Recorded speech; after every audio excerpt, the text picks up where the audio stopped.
ইতিপূর্বে ঢাকা থেকে একদম ঝিনাইগাতি পর্যন্ত তাকিব পরিবহনের গতির ঝড় দেখিয়েছিলাম। আজ একদম ঢাকা থেকে শেরপুর পর্যন্ত রেড লাইন, বর্তমান শেরপুরের সবচেয়ে জনপ্রিয় বাস রেড লাইনের গতির ঝড় দেখাবো।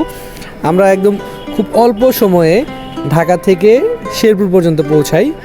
শুধু যানজট যদি না থাকতো, এই যানজটের জন্য আমাদের যতটুকু রাস্তায় সময় ক্ষেপণ হয়েছে, এছাড়া ঢাকা থেকে শেরপুর পর্যন্ত আমার কাছে মনে হয়েছে আমার বাস জার্নিতে সর্বোচ্চ ভালো বাস ছিল রেড লাইন।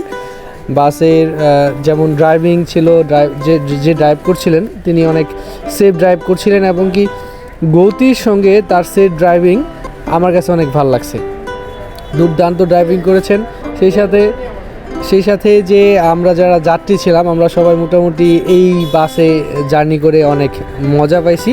এছাড়াও আমার কাছে সেফ ড্রাইভ মনে হয়েছে। তো শেরপুর থেকে ঢাকা পর্যন্ত যাওয়ার সময় রেড লাইন খুব ভালো দ্রুত সময়ের মধ্যে পৌঁছায় এবং কি ঢাকা থেকে শেরপুর পর্যন্ত দ্রুত সময়ের মধ্যে পৌঁছায় এবং কি সেফ ড্রাইভিংয়ের মাধ্যমে। তাদের এই সার্ভিসকে আমি সাধুবাদ জানাই এবং কি আমি গতকাল রাতে এসেছি রেড লাইন দিয়ে। আমার কাছে খুব ভালো লাগছে যে আমি হয়তোবা দেখবেন যে আমি শুধু সোনার বাংলা ওভারটেকিংই দেখাইতেছি, আসলে ব্যাপারটা এরকম না। আমি যতবার ঘুম থেকে উঠছি ভিডিও করার জন্য ততবারই সোনার বাংলা গাড়ি আমার সামনে চলে আসছে।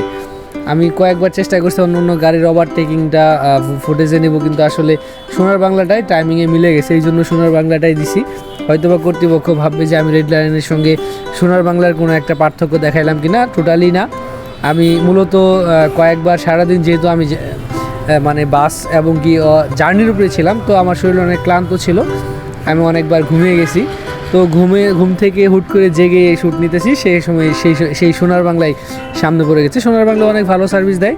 তো রেড লাইনের সার্ভিস আমার কাছে মনে হয় যে শেরপুরের মধ্যে সবচেয়ে বেস্ট।